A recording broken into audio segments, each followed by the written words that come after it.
I think if I hear you call me Becky one more time, six-pack, I'm gonna pop your tops. All six of them.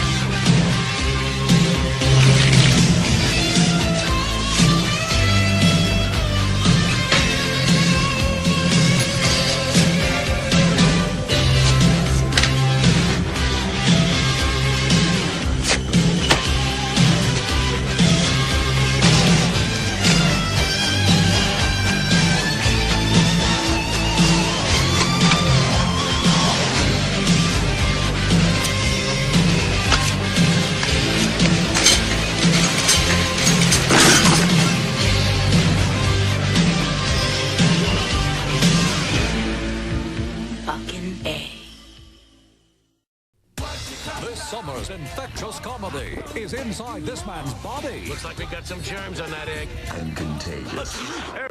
Now, to defeat a deadly virus, these two crime fighters Why you hit so hard? must get under his skin Dealing with a white blood cell here. and up his nose. Please, you're going to make me vomit. Chris Rock, Molly Shannon, Chris Elliott, and Bill Murray. Osmosis Jones, rated PG. Starts Friday, August 10th. God damn it. Fucking A, man. God damn it, man. Hey folks, this is another Patreon review for Johnny. And I've got to thank everyone who's ever joined my Patreon or sent a PayPal request. If you're ever interested on either one, the links are down below. Movie requests, whatever.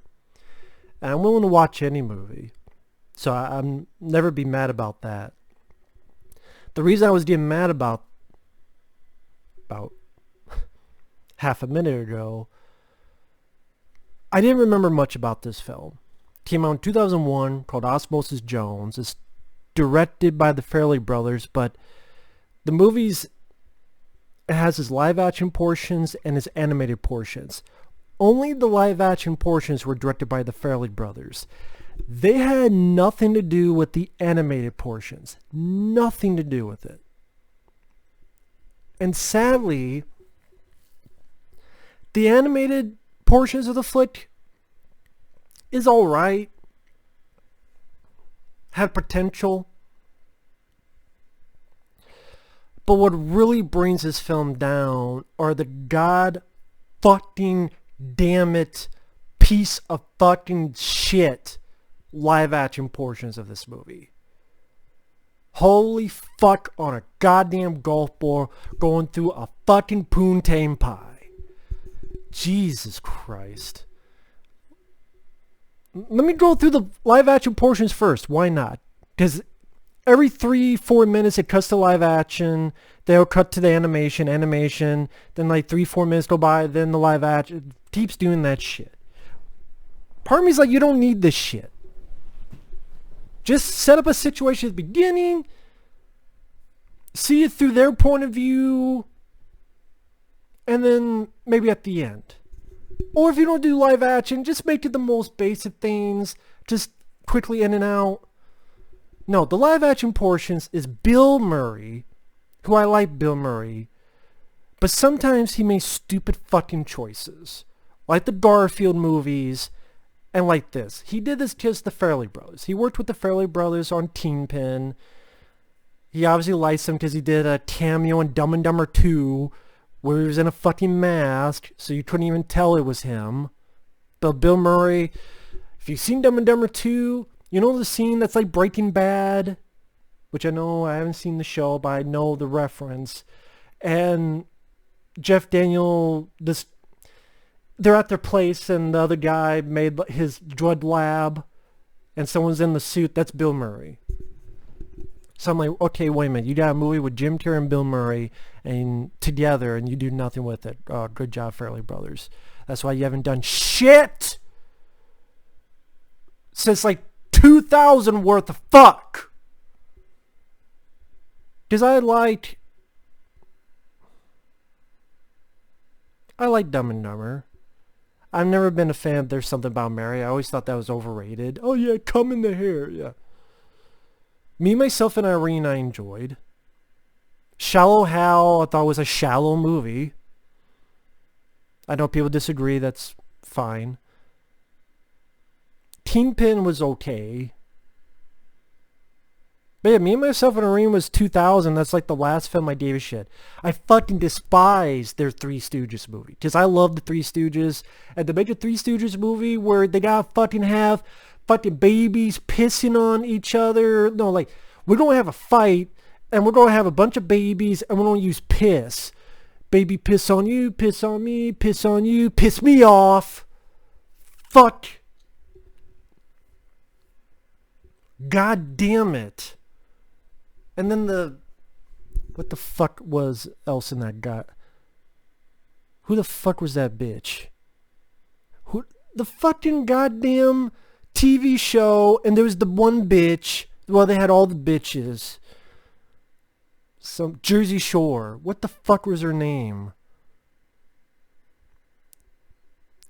Fuck it. Not Pootie. Fuck it. Slut fuck. I'll just call it slut fuck. Someone will say in the goddamn comments. Just call it slut fuck for all I care. Anyway.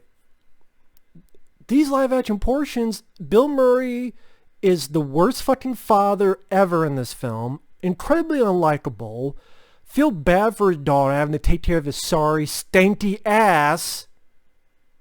You stink! Fucking Monty picking his ass, so Bill Murray picks at his ass.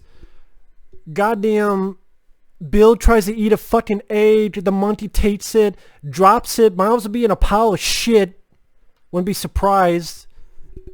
More like the dirty ass ground. Bill Murray eats it because he's a fucking idiot. We got Chris Elliott in there because I guess, hey, they worked together on Groundhog Day. Much better movie. And then when it goes back to them, it's just him getting sick because he's a fucking moron. Getting cramps. Fucking eating. Treats his daughter like shit about, I got a surprise for you. We're gonna go to the chicken wing festival, stick some wings up your ass and fly away. God damn it.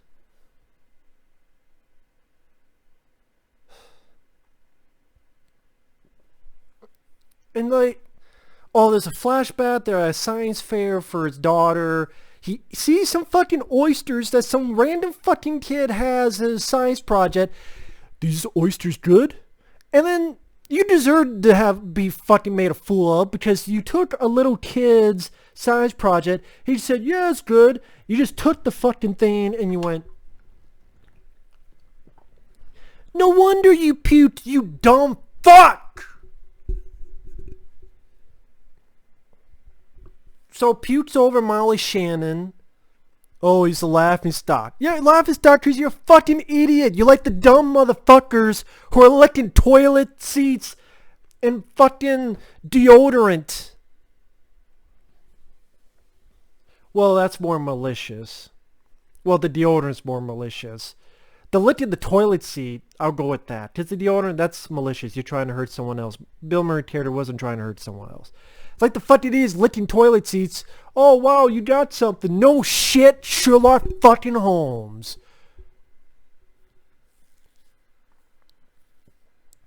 So he pukes on her. He's a laughing stock. He gets fired from his job, which I'm like, you could probably sue that job because you got fired for no reason. You can't get fired for that. So you could sue and make a lot of fucking money. But hey, that's not the story we're telling. And then the whole job Peter did was stupid up bullshit in a zoo. And at one time he gets a fucking zit and it pops out and the fucking zit hits Molly Shannon in the fucking lips or whatever. And he's getting more sick and goes to the hospital. And the goddamn movie ends with a fucking fart joke! I don't like fart jokes. I'm not a fan of fart jokes. I've really never been a fan of fart jokes. To me, they're the bottom of the barrel of humor. And the Farrelly brothers, when I watch Dumb and Dumber, I don't give a shit about the scene where Jeff Daniels taking a shit for 5 minutes. Why I like that film is the dialogue between Jim Carrey and Jeff Daniels. Their play on words. Showcasing how stupid they are. And the reactions. Like Jim Carrey seeing the newspaper about the moon. No way. We landed on the moon. The way these characters react and showcase their stupidity almost in an innocent way at times. But that's why I like that film. Not because of the fucking shitting for 5 minutes, which then Farrelly Brothers thought, I'm sure that was the best scene in the movie, so let's have the sequel be just filled with wall-to-wall of that and not of what made Dumb and Dumber 1 work. That's why Dumb and Dumber 2, one of the many reasons why that was a piece of shit sequel. And these scenes, I mean, the fucking movie ends with a fucking fart joke. But we're supposed to take anything of merit from the fucking film. What about Blazing Saddles? I like Blazing Saddles. I don't give a fuck about the campfire scene fart joke. But even that movie didn't end with a fucking fart joke. And I like Blazing Saddles. Because it had a lot more going for it other than, not every movie's perfect. And these live action scenes, I would love for there to be an interview with the animation guys to give their thoughts on the bullshit live action. I can imagine the animation people being proud of their work. Which I'll get to the animation portion in a minute, because that by itself could have been a pretty decent film, even though I still have issues with it. What they would have felt the first time they saw the film and saw all this bullshit. I wonder if their stomachs sunk. And this film was a bomb. This film was a box office bomb. And I don't know if this is true, but apparently the studio had 2 projects they could have done. This movie or a Brad Bird film called The Incredibles. And they said, fuck off. They said no to Brad Bird's film, and Brad Bird got pissed, went to another company and did The Incredibles, which was humongously successful and critically acclaimed. Unlike this film. This film has a fan base, and I can understand it because when it's the stuff inside the body, the animation, which funny enough, I haven't seen the film, but it kind of reminds me of that movie that came out a few years ago, Inside Out. Okay, we're going to have a white blood cell voiced by Chris Rock, which maybe that's part of the joke. He's black, but he's a white blood cell. And a cold pill voiced by David Hyde Pierce. The mayor is voiced by William Shatner. The kind of love interest of Chris Rock is Brandy. The villain is voiced by Lawrence Fishburne, who plays the virus.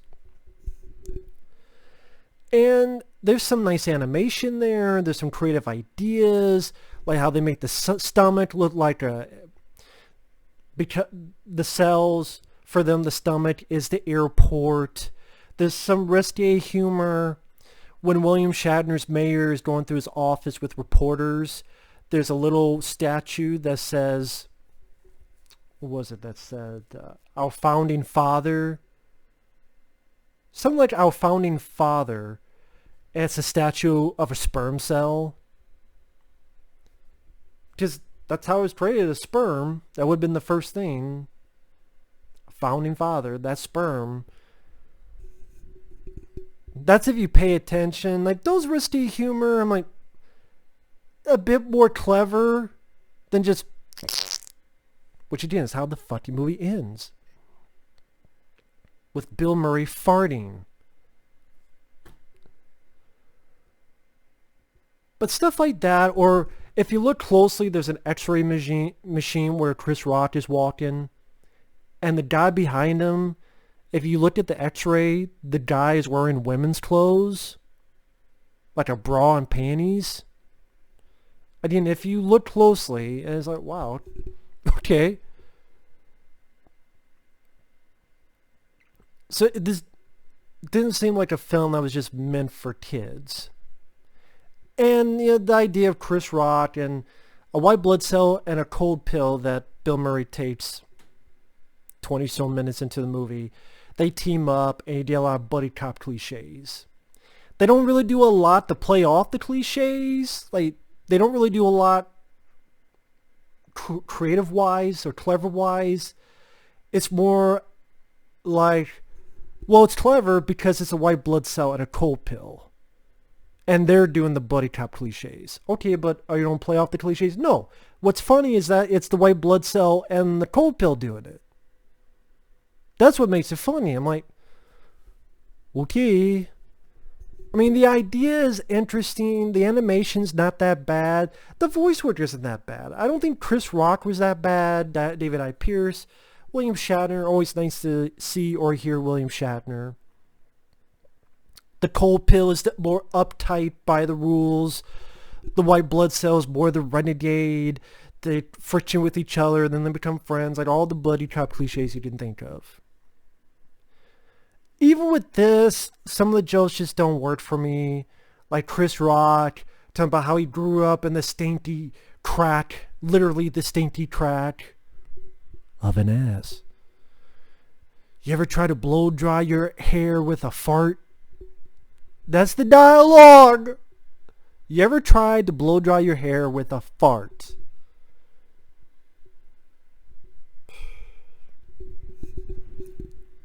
That's what I mean. Even the anime portions, there's some stuff that could be creative, but then it's...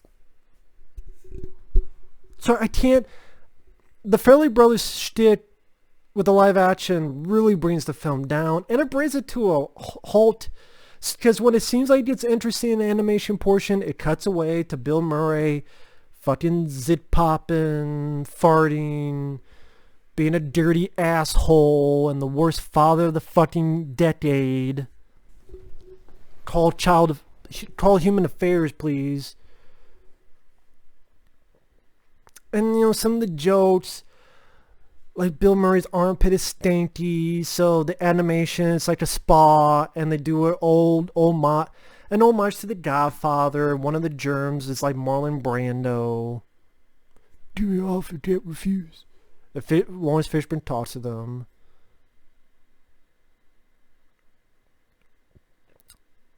I mean, you have jokes like, what the hell? Oh, when they're in a car chase and they hear the terminology, that thing in the back of your... I can't think of the term, but the thing in the back that's kind of like your tonsils, but the thing in the back of your throat that dangles. They're trying to explain it. Where? Oh, that dangling thing is boxer shorts. Right. No, the one in his throat. Because boxer shorts means his balls. So I don't really know how much this was meant for kids or how much this was meant for teenagers. I don't know. I don't know who the audience was for this movie. Oh yeah, there's the moment where Bill Murray's fucking have runny nose and sniffing his fucking boogers.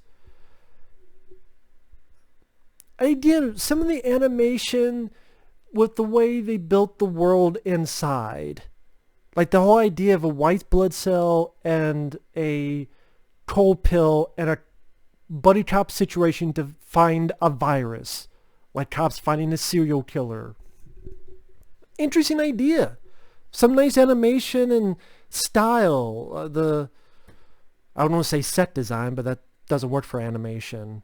Like the backgrounds and what the inside of the body looks animated wise, like the inside of the mouth, and like I said, the stomach being like an airport. I haven't seen Inside Out. Maybe it does that kind of stuff better. I mean, it's that buddy cop movie cliche, but the inside of the body, I'm like, if I want to watch Inside the Body, I'll just watch Inner Space. It's not animated, but Inner Space is just a much better fucking movie. Inner Space is better with the humor, it's better with the cast, it's better with the characters. is more generally funny, and it doesn't have to resort to fart jokes every 5 minutes. And like I said, even the animated portion, it can't fluctuate. That's not the right term. It can't flourish smoothly as it could because it got every 4 minutes. I swear it cuts back to the live action shit. And even then, like Chris Rock, he's not bad, but he's mainly just loud. That's mainly his character being loud. I'm Chris Rock. Welcome to Wait 1-800-Collect. What are we going to do today?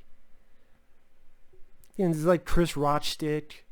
I like Chris Rock, but he has nothing memorable. Like, oh, I hear that he should do this and this and this role. No.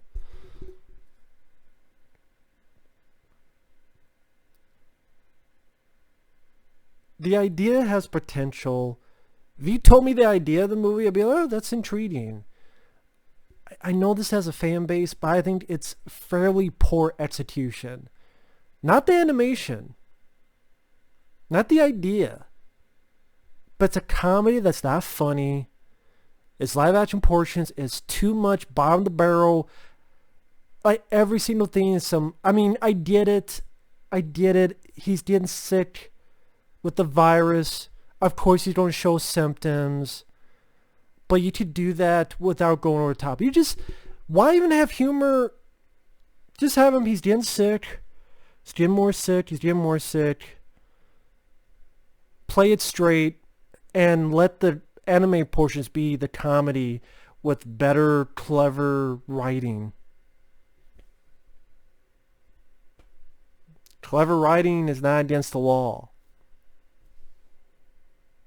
So, I was blaming the Farrelly brothers because their part is the worst part of the movie, but even the people who wrote the script for the anime portions, do more with the buddy cop cliches, have a bit of a funnier, wittier movie script. Osmosis Jones. I know there's some TV show, I think called Ozzy and Drix, which, I don't know. Part of the reason I didn't mind the characters was because the animation I enjoyed. But being a TV show, I'm sure the animation drops in quality. And honestly, with this type of writing, I don't think I would really care a tremendous amount to see any show with these guys in it. And I don't know. I guess it just wasn't for me. But thanks for watching. Take care. We'll see you guys later. Take care. Bye-bye.